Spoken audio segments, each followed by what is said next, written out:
So here I am. I'm gonna get myself ready to tone my paper. You're all ahead of me. That's okay. I am choosing to do the less textured side. I just want to go that route. Now, have people taken the time? I know I've been so tied up trying to get my technology to work and answering individual questions. Have you considered your dimensions?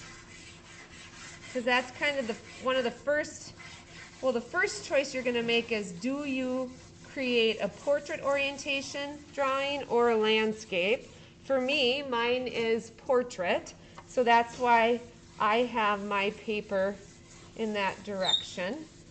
Also, I want to work with the dimensions that I have, and I do recall that mine is like 7.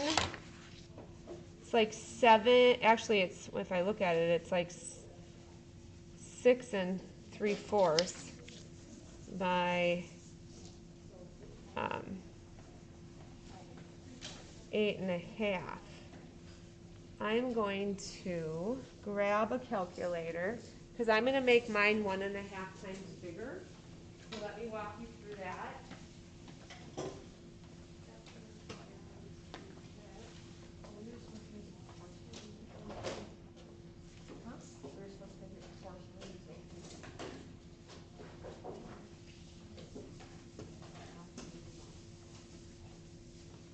Okay, so what did I say? Just in case anyone's wondering, if you're kind of working out your dimensions, I'm measuring mine right here, and it is just shy 7 inches. I think I'm going to stick with it and keep it simple. So 7 by here. This is like 8 1/2. So I'm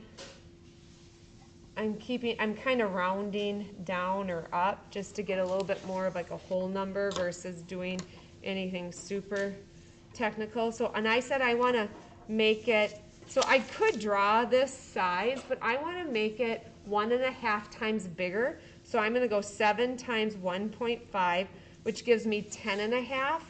So that's going to be my width. And then doing 8.5 times 1.5 is 12.75. So that's my new dimensions. And then that way I'm working a little bit larger, but I'm still working within the dimensions of my reference photo. Hopefully that makes sense. So real simple math. So I'm going to go ahead and finish toning my paper.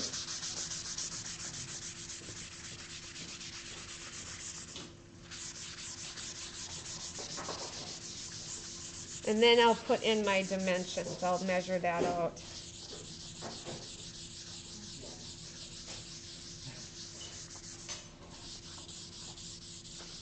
Okay.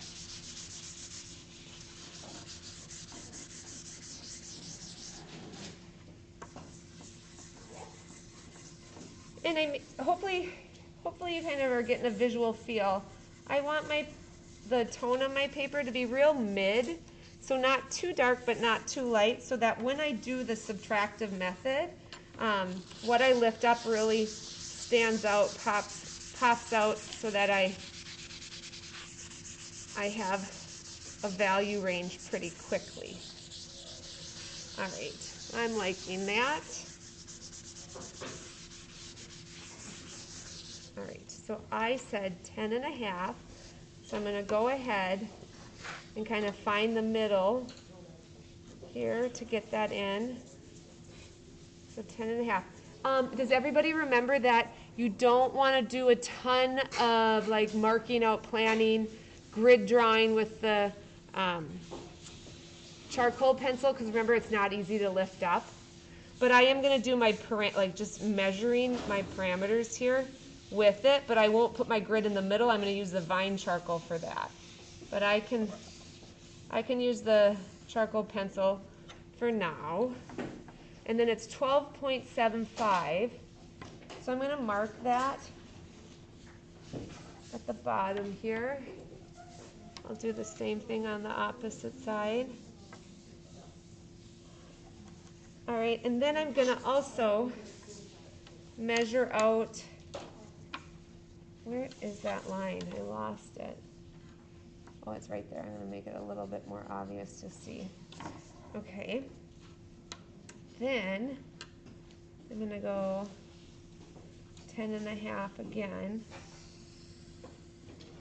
so that I kind of know the width at the bottom and the top, and then I'm gonna commit to my mark here.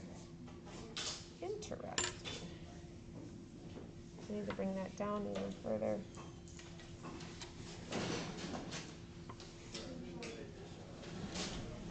Keeping my dimensions true to my measurements here.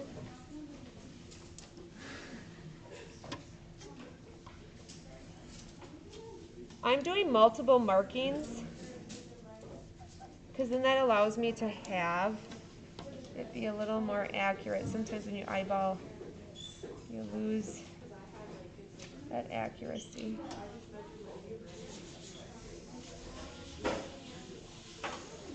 right, and then I'm going to lift this line up.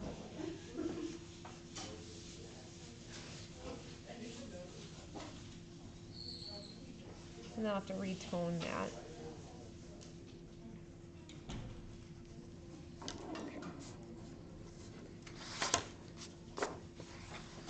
All right, and then I'm going to retone. So again, I'm just going to say it again. Don't draw your grid using your charcoal pencil because that won't blend out easily. You want to use, I did do my perimeter using the charcoal pencil, but any of the lines in the interior of your paper where your portrait will be, use the vine charcoal because that will blend and disappear. You do not want to get stuck with these grid lines, like the ghost of your grid lines. So I'm still taking the time to make sure I'm getting my measurements right.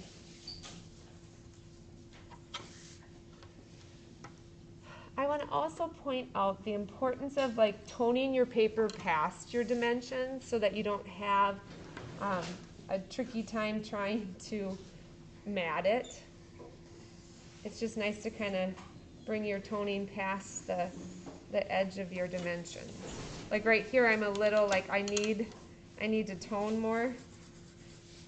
Just in case I were to get a mat, I don't want to have to be struggling to make sure the paper isn't unfinished and showing after it's been matted. So I'm just taking my toning past my edge. All right, getting close here for myself.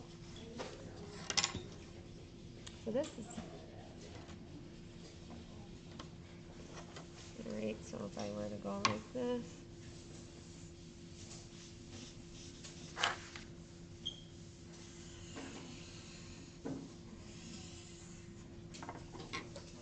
All right, there we go. I'm going to tone a little bit past here.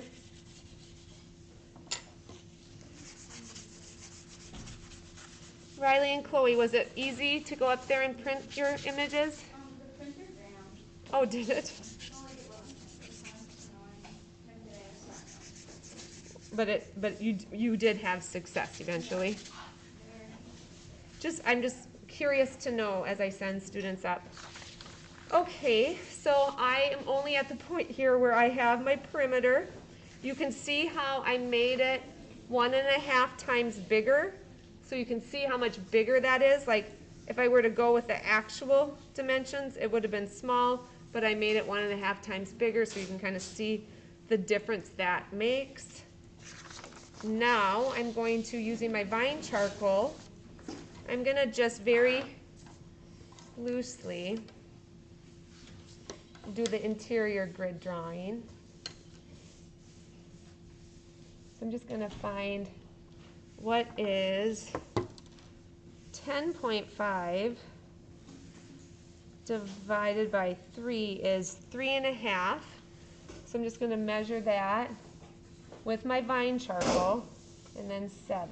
All right, and then I'll do the same thing at the bottom, and then I'll draw my lines to connect. So 3.5. and then 7, and then I will take the top mark and the bottom mark, line them up vertically using the straight edge ruler. Here's my first one, and then I'll do the same thing again. All right, so I've got my vertical portions of mine divided, and then 12.5 or 12.75 divided by 3, whoops, 12 is 4.25, so then I'll measure that out on both sides and then connect the lines. So 4.25, and then I'm just going to keep it easy and simple. I'll do the same thing here.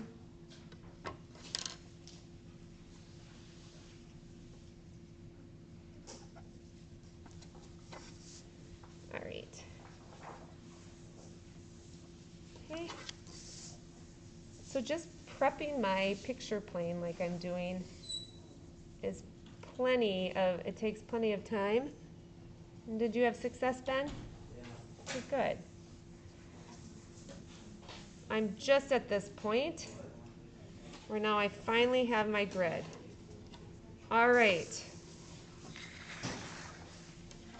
Now the first thing I'm going to do is gesture sketch using my Vine charcoal. Just to kind of make sure I've got all of the space I need. So I'm just kind of seeing what parts of my subject are in what square, or it's actually a rectangle. So I'm just figuring out the top. Okay, and then it kind of goes down. And that goes down there, and then this. So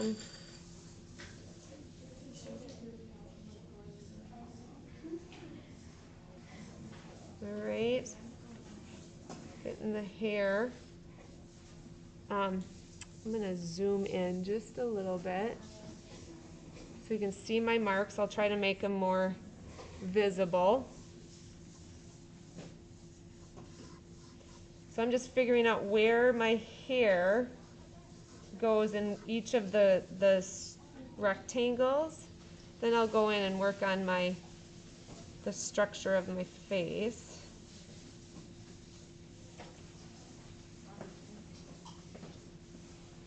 All right, so there is my hair. All right, now I'm going to look to see, here's where the eyebrow, I have an eyebrow that goes, so from there to there, kind of figuring out. There's an eye.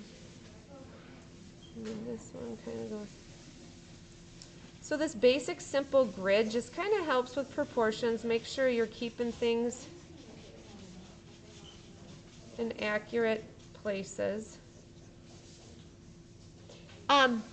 Everybody be sure when you are drawing the nose of your subject, it's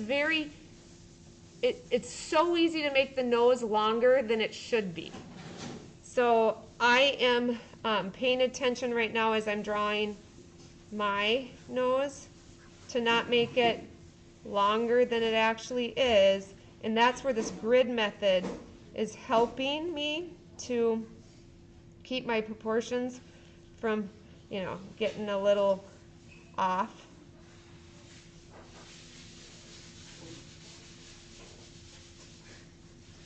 Because already I'm thinking, oh, I need to lift the nose up. So I'm just kind of trying to figure out in relationship, where does my finger start? Where does the nose go? And there'll be tweaking involved in that for sure. I'll have to adjust. But it is like really a easy thing to do to make the nose longer than it needs to be, than it should be.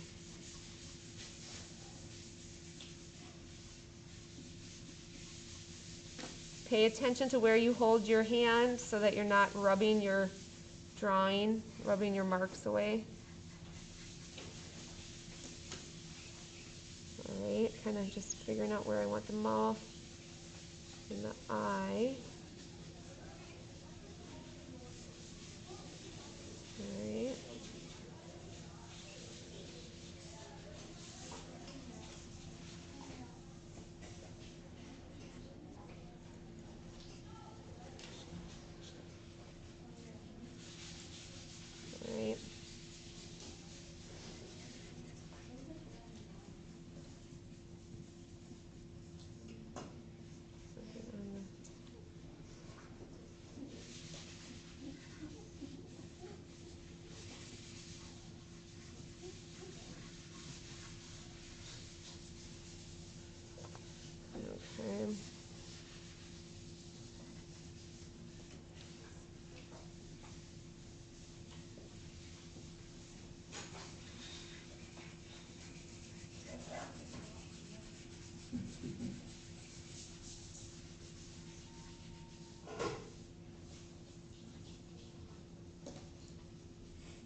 That is nothing.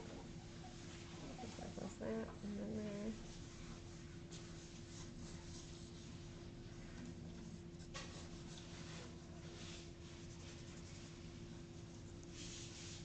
I really hope everyone's doing their gesture sketch using their Vine charcoal.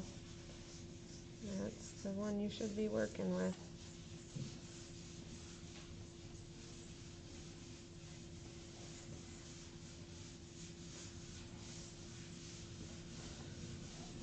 Alright, oops, just made my eyebrow a little bigger than it needs to be.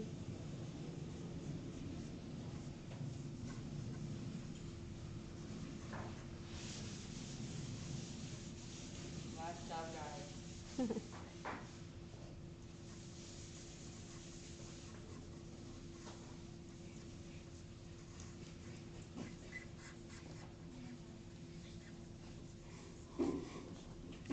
Okay, so here's where I'm at with mine. I think I'm going to kind of identify a little bit of options for the behind, the background, which I know that's going to be all solid dark. That's going to kind of fade into lighter.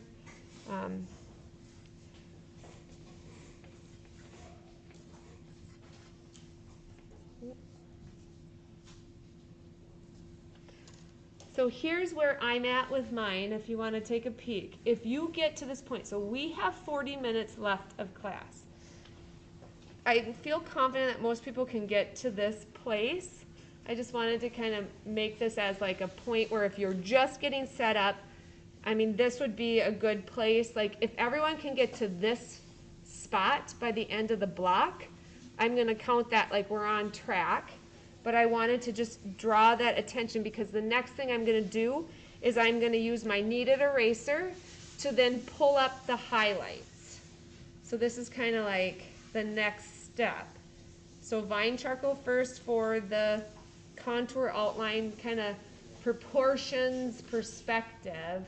Now the next part really is makes it pop and really gets things going. So I'm just going to focus on the highlights using the kneaded eraser, and again kind of shaping it so it's a little bit more of a pointed, has more of a pointed edge, and I'm just lifting up the highlights.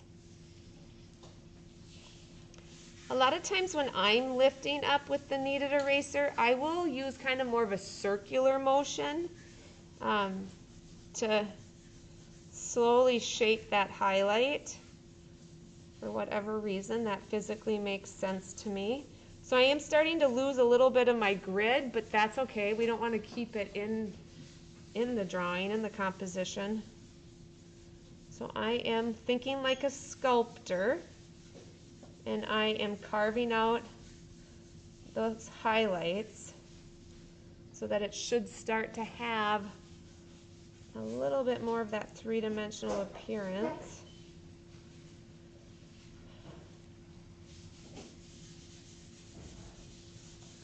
Get kind of the highlight of the hand. So by the end of class, if you get to this point, then I would say you're really in good shape for kind of developing with each day that you come to class.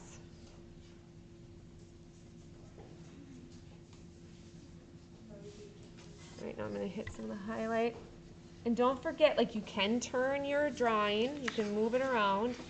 Doesn't have to just only face one direction. Maintain your kneaded eraser by kind of continually getting that point or tip to be more refined.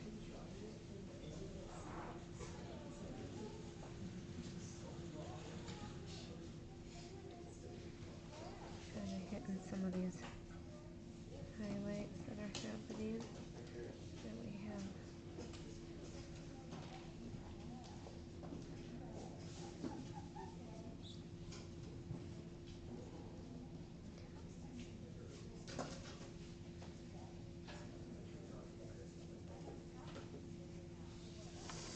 All right, so I'm going to take a moment to kind of check my proportions. I don't have it visible ear to check to see like where my eyebrow and ear line up, but if you were to take your finger and draw a line from your eyebrow, it should, like back towards the side of your head, it should graze the top of your ear. So that's kind of a little bit of a proportion, like kind of how does the eyes connect to the ears to the nose to the chin? Like that's kind of how you map the face. The bottom of your nose, I believe if you were to draw a line from the bottom of your nose to the side of your face, well, let me see. I'm disoriented with a face mask right now. Bottom of the nose. It should go to about the bottom of your earlobe. I don't have any of that. I mean, I guess you can kind of see if I were to draw a line to here. I think the ears may be about right there, so you can see how those line up.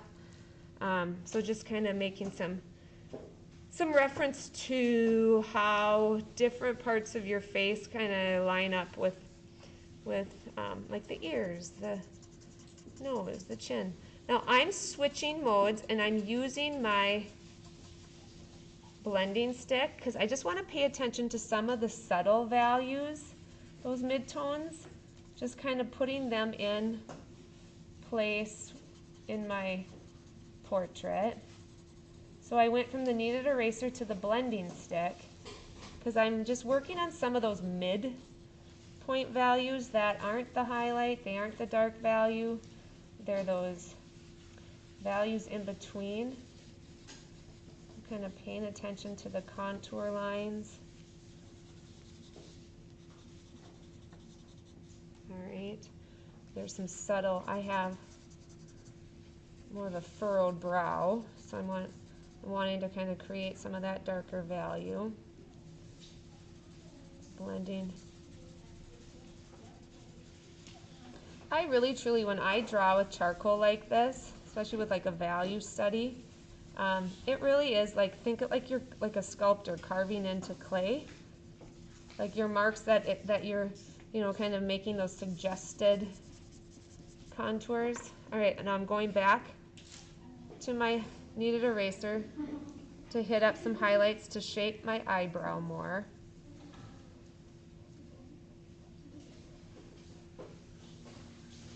I'm going to now switch gears. I'm going to go to my retractable eraser to really pull up some of those areas where I see the highlight. My next move will be to grab the vine charcoal to develop some of my darker values.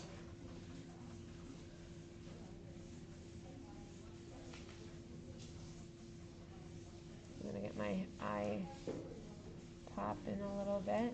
So I'm just studying where do I see highlights and getting that going.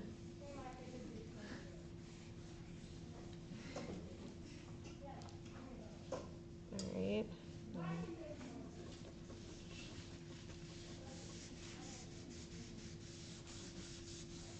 I'll work on the nose tomorrow. I'm not going to get there today.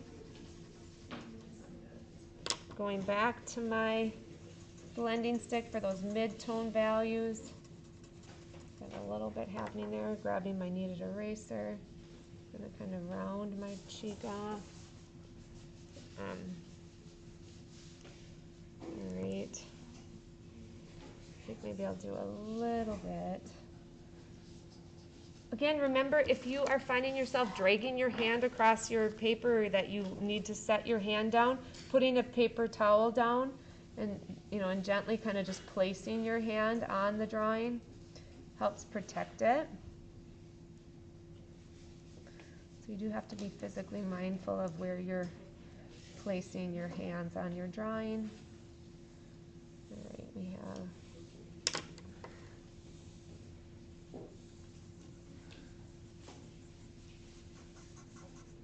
all right, so the next move I'm going to make is I'm going to take my vine charcoal and I'm just going to develop some of those darker values that I haven't put down yet, like this big dark cast shadow that's happening because the bridge of my nose is blocking the light. So I've got this really dark shadow happening on the opposite side of my nose, which is going to help me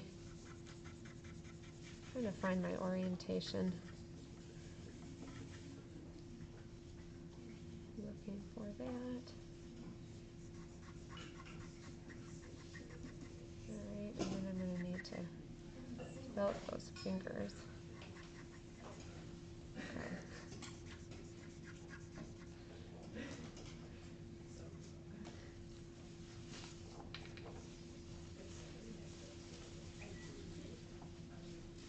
Oh.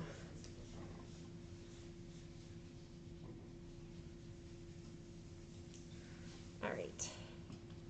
So here's where I'm at. I think I'm gonna put some darker value up, like where I for sure see it in the hair. And I'm gonna be pausing where I am, let you guys catch up to me. Maybe you're ahead of me, but it's not a race, obviously, but I do wanna be sure to answer any in-person questions.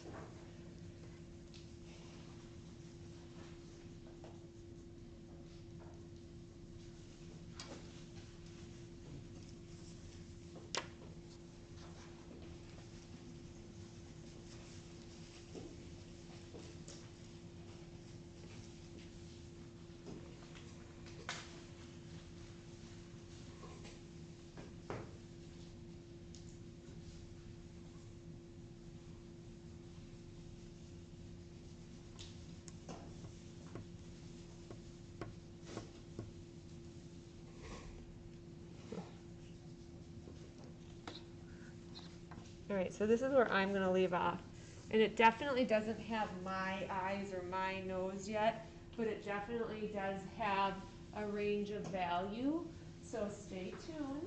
We'll see how I develop that tomorrow. And